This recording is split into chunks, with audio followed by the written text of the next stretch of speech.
Apa kabar? Bertemu lagi dengan saya, Ibu Nova, Pendeta Nova Huta Barat, dalam acara belajar firman Tuhan. Hari ini saya mau membagi kembali gambar-gambar yang saya punya. Mungkin pernah juga saya sudah memberikannya kepada Anda, ya, pada saudara. Ini gambar ini, ya. Hari ini kita akan mencoba belajar, ya, bagaimana cara menceritakan gambar jalan ke surga ini kepada anak kita atau kepada teman kita atau kepada siapa saja, ya. Jadi kita akan belajar bersama-sama. Sebelumnya mari kita berdoa. Tuhan Yesus, dalam keadaan bagaimanapun Engkau mengajari kami untuk tidak berhenti mengabarkan Injil. Dan hari ini hamba-Mu berdoa, buatlah alat peraga jalan ke surga yang ditentukan Allah bisa kami mengerti. Bagaimana kami mengerti, begitu juga kami bisa menjelaskan kepada orang lain. Tolonglah kami ya Tuhan Yesus. Dalam nama-Mu kami berdoa. Amin. Nah, nanti yang belum ada gambar ini, ya, yang belum punya, bisa hubungi Ibu, ya. Bisa di Facebook atau di YouTube saya. Nanti bisa saya kirim ini gambarnya. Baik, ya. Coba kita lihat. Ini ada dua jalan, ya. Jalan yang lebar dan jalan yang sempit. Ya, Tuhan Yesus pernah mengatakan, berjuanglah untuk melewati jalan yang sempit itu. Sebab lebarlah jalan yang menuju kepada kebinasaan. Dan banyak orang yang melalui jalan itu. Tapi Tuhan Yesus meminta kita untuk melewati jalan yang sempit itu. Jalan yang sempit itu adalah jalan salib Tuhan Yesus. Baik, ini halaman pertamanya, ya. Nanti yang sudah punya ini, ya, lihat halaman pertama. Ini bisa kita ceritakan dulu, ya, gambarnya ini kepada pendengar, ya. Nah, ini saya biasanya menggunakannya begitu. Ini ada orang yang sedang berjalan, ya. Ini rame. Tapi ada banyak sekali yang menuju ke api.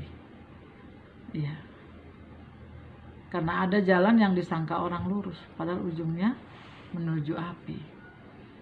Nah, saudara-saudara yang dikasih oleh Tuhan Yesus, anak-anakku sekalian, anak rohaniku, adik-adik PA-ku, ya, ini kita jelaskan, ya, bahwa, nah, ini dia orang yang hidup di dunia. Ini tulisan yang kecil ini adalah kehidupan di dunia.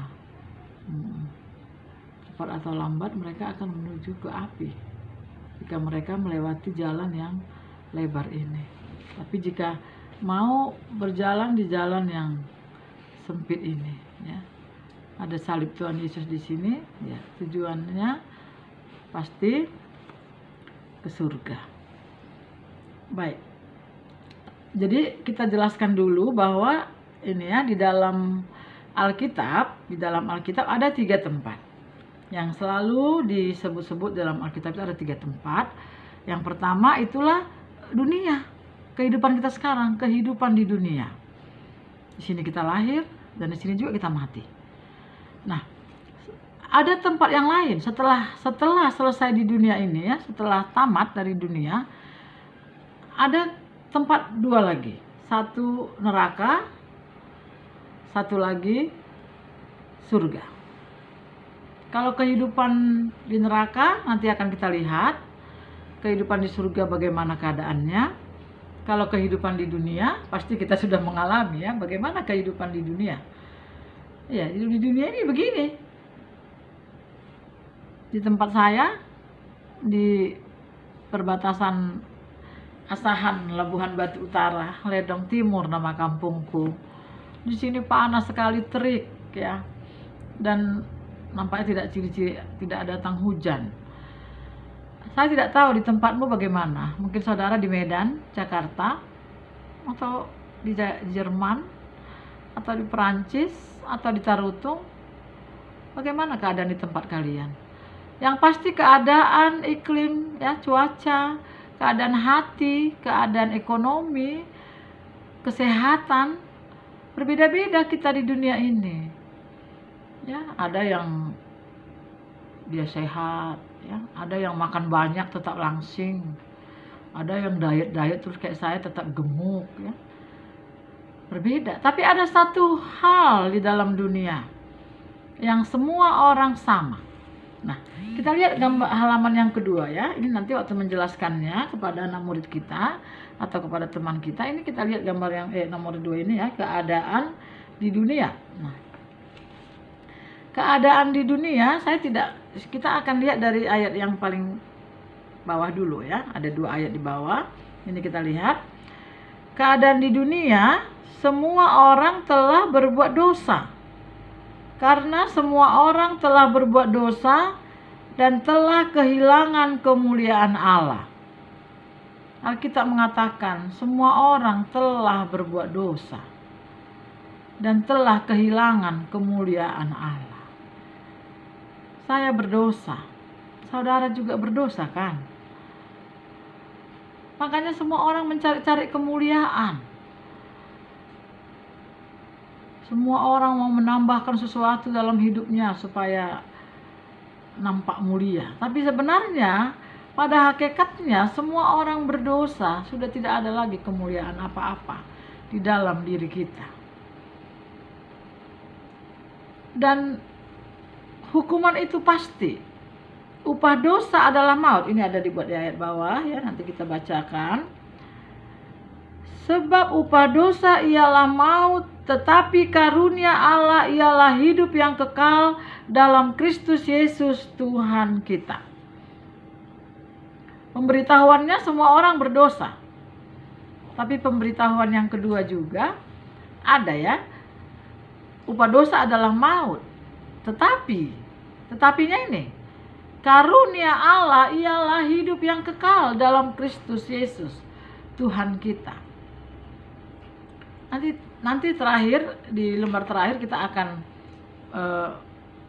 menjelaskan itu, ya, bahwa apa yang diperbuat oleh Tuhan Yesus, sehingga kita bisa mendapatkan karunia Allah ialah hidup yang kekal. Hidupmu tidak harus ke neraka, kau tidak harus binasa. Ada kesempatan dalam kehidupan di dunia, ada kesempatan untuk bertobat.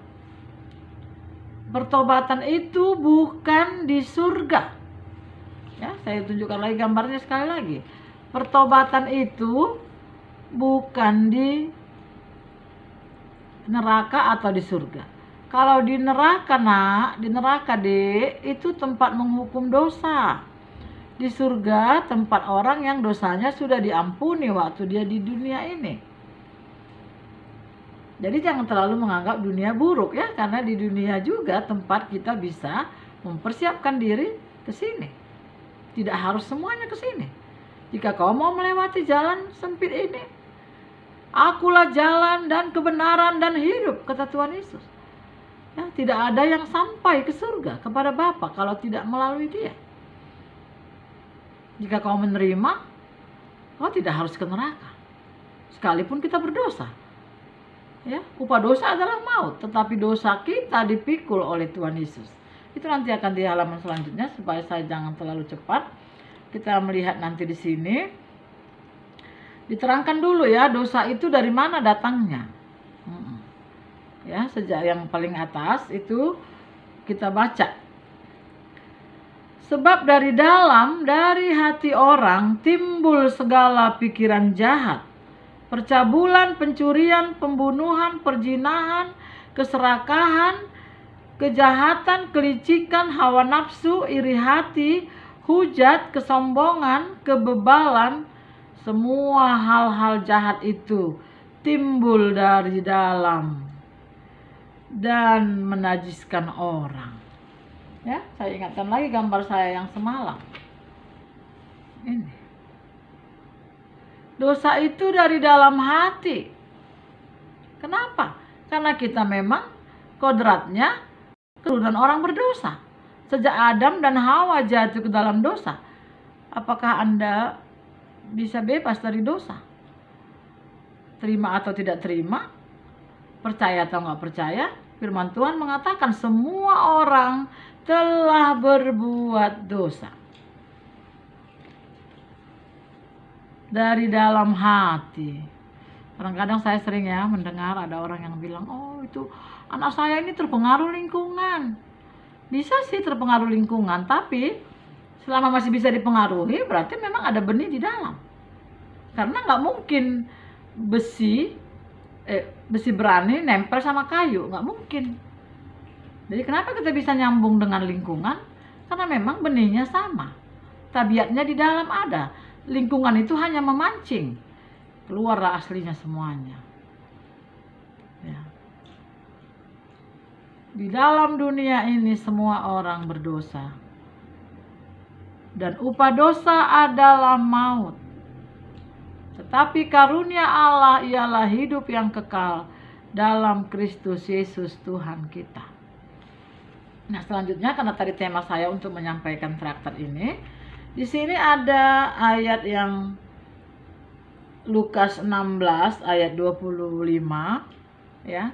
Ini waktu percakapan Abraham dengan orang kaya, alam maut dan pangkuan Abraham. Nanti satu paket saya akan menjelaskan itu, tapi ini hanya mengingatkan saja bagaimana Lazarus yang miskin itu bisa sampai ke pangkuan Abraham. Kenapa dia bisa ke sana? Apa karena miskin? Apa karena dia kudisa? Ya, nanti itu satu hal. Tapi di sini yang jelas yang mau diterangkan adalah bahwa Abraham berkata, "Anak, ingatlah bahwa engkau telah menerima segala yang baik sewaktu hidupmu, sedangkan Lazarus segala yang buruk. Sekarang ia mendapat hiburan dan engkau sangat menderita." Dunia ini banyak hal yang buruk, bisa penyakitan juga seperti Lazarus. Tapi ayat yang di bawahnya ini yang nomor 3 ya, ini saya pernah kirim traktat ini sama adik-adik ya, tolong diperhatikan supaya bisa menjelaskannya ya. Ayat yang ketiga ini Roma 2 ayat 4-5 saya bacakan. Maukah engkau menganggap sepi kekayaan kemurahannya, kesabarannya dan kelapangan hatinya? Tidakkah engkau tahu bahwa maksud kemurahan Allah ialah menuntun engkau kepada pertobatan?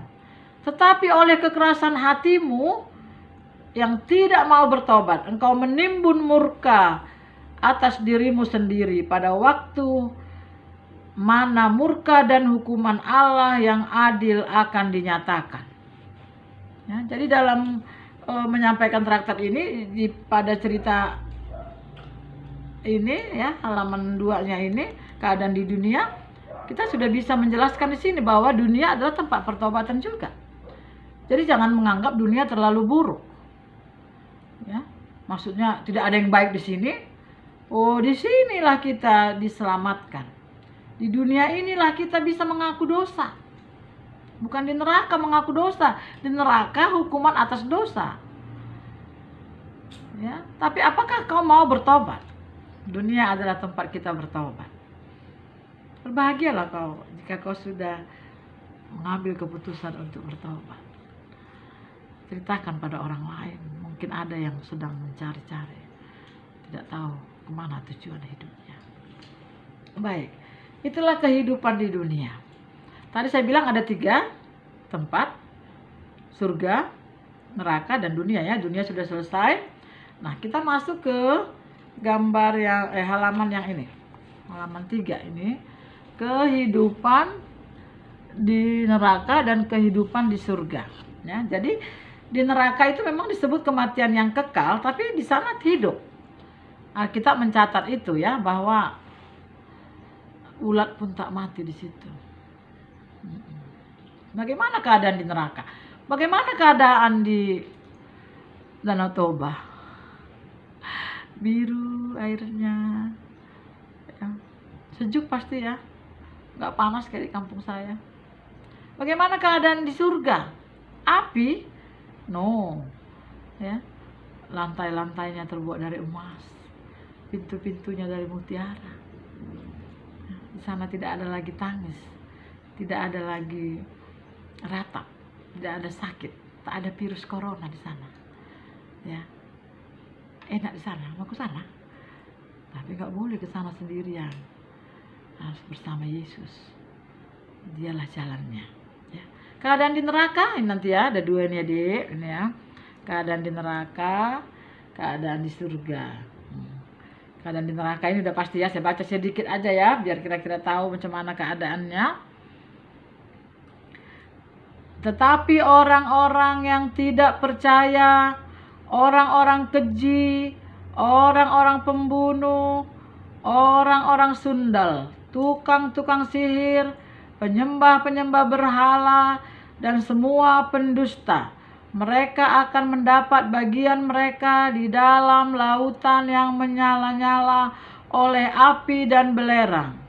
Inilah kematian yang kedua, api dan belerang. Kalau tadi di surga itu tidak ada air mata, yang ada Tuhan Yesus, penghiburan. Ya, bagi Lazarus tadi ada penghiburan. Di neraka kebalikannya. Di sini ada ratap tangis, di sini ada api dan belerang. Mungkin orang-orang fisika tahu, orang kimia tahu, kalau api dikasih belerang apa yang terjadi? Ya, makin marah ya. Dan dikatakan di sini iblis yang menyesatkan mereka dilemparkan ke dalam lautan api dan belerang, yaitu tempat binatang dan nabi palsu itu. Disiksa siang malam sampai selama-lamanya. Saya kembali ke gambar ini. Di api ini disiksa selama-lamanya. Nih, di surga ini hidup kekal selama-lamanya. Di dunia ini sementara. Ya, saya ulangi sekali lagi, di api neraka ini selama-lamanya. Itu kata firman Tuhan, itu kata Alkitab. Siapa tahu ada yang menyampaikan kepada kita, oh di neraka itu nanti sebentar, nanti udah berapa hari sesuai dosanya dipindahkan. Tidak ada itu. Di Alkitab tidak ada begitu. Ya, itu pemalsuan itu. Jika Anda percaya bahwa Alkitab firman Tuhan, jangan dengarkan apa kabar burung. Memang kata tetangga saya, di neraka itu nanti semua orang masuk neraka. Dari sana nanti baru dipindahkan. Tidak. Jika engkau sudah ke sana, tak bisa lagi menyeberang ke surga. Yang dari surga juga tidak akan bisa kembali ke sini. Pergi ke sini. Ngapain juga pergi ke sini ya? Itulah keadaan di surga dan di neraka. Sampai sini. Jadi ini halaman satunya tadi sudah. Ya. Yang gambarnya doang ya, bawah belum. Begitu cara menjelaskannya. Baru masuk ini halaman 2. Oke, masuk ini. Keadaan neraka, keadaan surga. Satu lagi tadi ya, keadaan di surga. Saya akan baca. Dan ia akan menghapus segala air mata dari mata mereka, dan maut tidak akan ada lagi. Tidak akan ada lagi perkabungan atau ratap tangis atau duka cita, sebab segala sesuatu yang lama itu telah berlalu. Dan kota itu tidak memerlukan matahari dan bulan untuk menyinarinya, sebab kemuliaan Allah meneranginya. Dan anak domba itu adalah lampunya. Ya, sampai sini jelaskah keadaan di dunia tadi? Ya.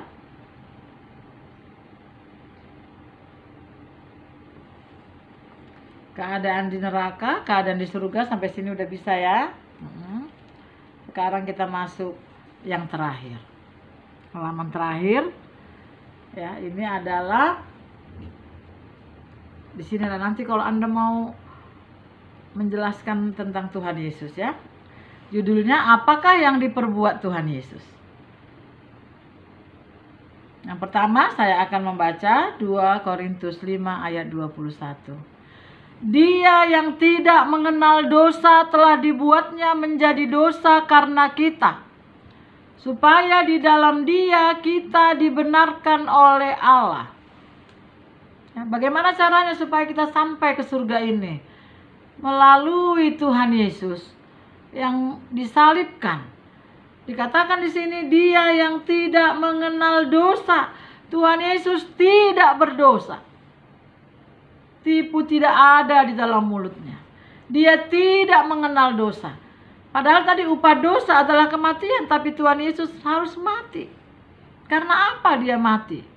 Ya, dijelaskan di sini, Dia yang tidak mengenal dosa telah dibuatnya menjadi dosa karena kita, supaya dalam Dia kita dibenarkan oleh Allah.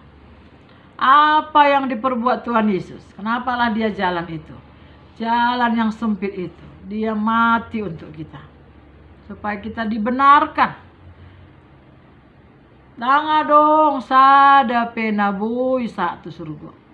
Berdosa dohita. Semua kita berdosa. Tapi Yesus mengasihi kita. Oleh karena begitu besar kasih Allah akan dunia ini, sehingga Ia mengaruniakan anaknya yang tunggal, supaya setiap orang yang percaya kepadanya tidak binasa, melainkan beroleh hidup yang kekal. Kau berharga di mata Tuhan. Dia mau mati untukmu. Jangan terus menganggap dirimu tidak berharga. Suatu hari ada seorang lumpuh yang digotong oleh 4 orang. Ini nanti ayat keduanya ya, supaya bisa menceritakannya. Markus 2, itu ada seorang lumpuh yang digotong oleh 4 orang untuk datang kepada Yesus. Dan waktu itu banyak orang yang menyaksikan. Tuhan Yesus mengatakan, Dia berkata kepada orang lumpuh itu, "Hai anakku, dosamu sudah diampuni." Ya. Lalu orang-orang ahli-ahli Taurat yang mendengar itu berbisik-bisik. Dia bilang, mengapa dia mengatakan bahwa dia mengampuni dosa? Ya, tapi Tuhan Yesus menjawab pada ayat yang ke-10. Tetapi supaya kamu tahu bahwa anak manusia berkuasa mengampuni dosa di dunia ini. Asa diboto hamu namar huaso do anak ni jolmai manesa dosa di tanah on.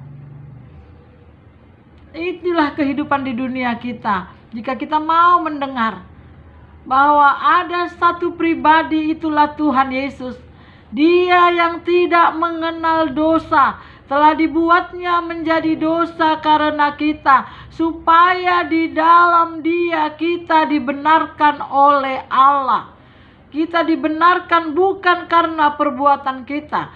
Kita dibenarkan oleh karena Tuhan Yesus. Karena tidak ada seorang pun lagi yang tidak berdosa. Semua orang telah berbuat dosa. Semua orang telah melanggar firman Tuhan. Namun di sini ada harapan. Ya. Ada harapan. Yesus disalib bagiku. Yesus disalib bagiku. Yesus disalib karena dosaku. Yesus disalib bagiku. Iya.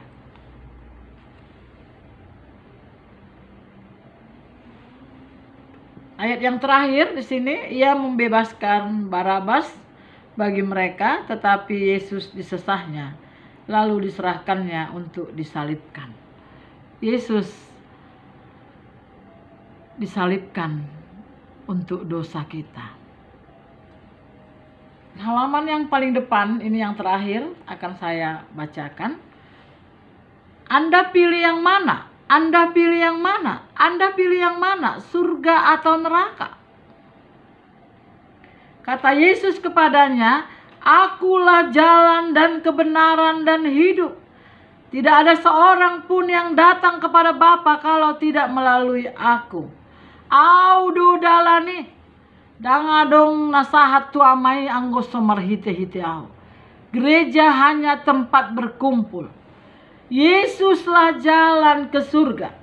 supaya saudara-saudara tidak berkecil hati. Ya, jika gerejamu kecil, gereja itu tempat berkumpul. Jalan ke surga itu Yesus. Ya. Dalam Kisah Rasul pasal 4 ayat 12 dikatakan, dan keselamatan tidak ada di dalam siapapun juga selain di dalam Dia. Sebab di bawah kolong langit ini tidak ada nama lain yang diberikan kepada manusia yang olehnya kita dapat diselamatkan. Di bawah kolong langit ini tidak ada nama lain yang diberikan kepada manusia yang olehnya kita dapat diselamatkan. Amin.